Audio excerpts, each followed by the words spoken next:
हमको सम्मानित कर रहे हैं। चरणों में बहुत बहुत प्रणाम।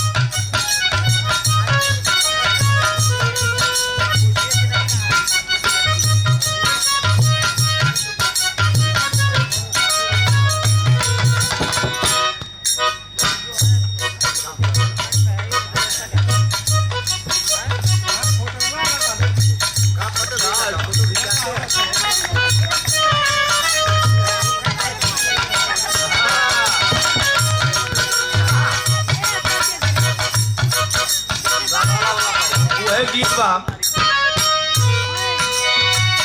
ये हमारे गुरुजी के कर कमलों द्वारा एक सुंदर बांसी साफा और ये प्यार भरा पुष्पहार और बहुत रुपयों से आशीर्वाद प्रदान किया गया सेनानी गुरुजी के द्वारा। चरणों में बहुत बहुत प्रणाम। गीत के माध्यम से कहना बहु है गीत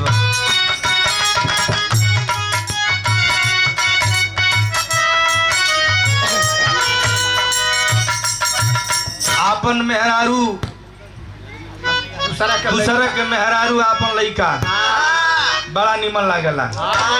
दूसरे के मेहरारू लोग देखी तो कही कि बड़ी निक बा, आपन निमनो रही तो कही खराब बा। कहना बा कि लगली प्यारी ओ लगली प्यारी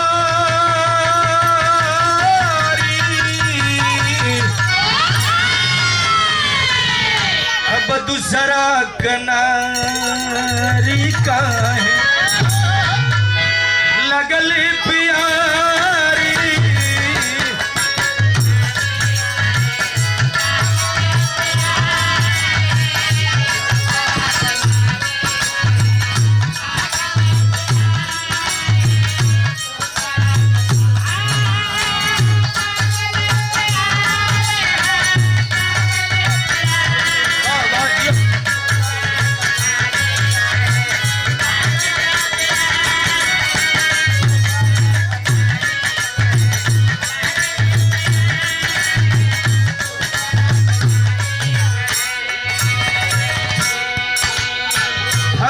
से आरजू करत बा।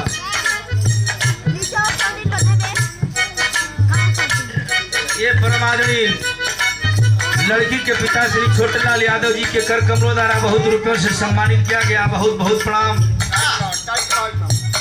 आप हमारो जोड़ने बिटोड़ने रिश्तेदारे लगाओ आप एक होई तो बताई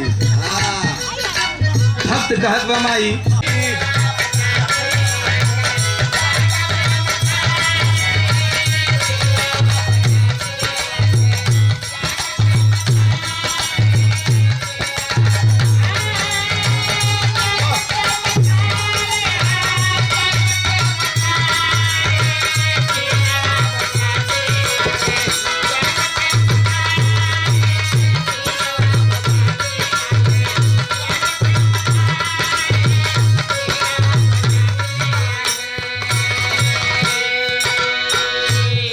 माई देखले ना ही सुनले हैं लोग बतावल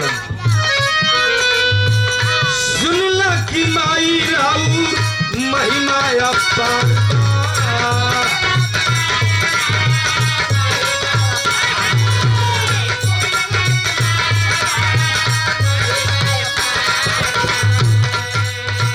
पावन चरनिया में पावन चरनिया में अमृत के धार बारा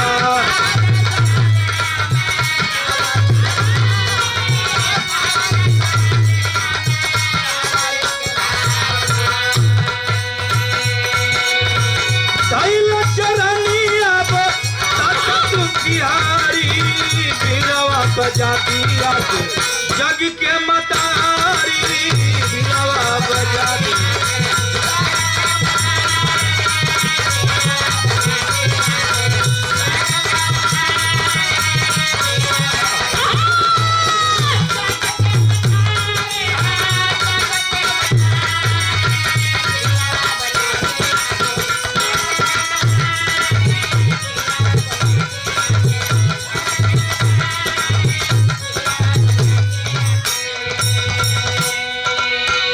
संबंध में कहना बा तन से न बैजू माई तुलसी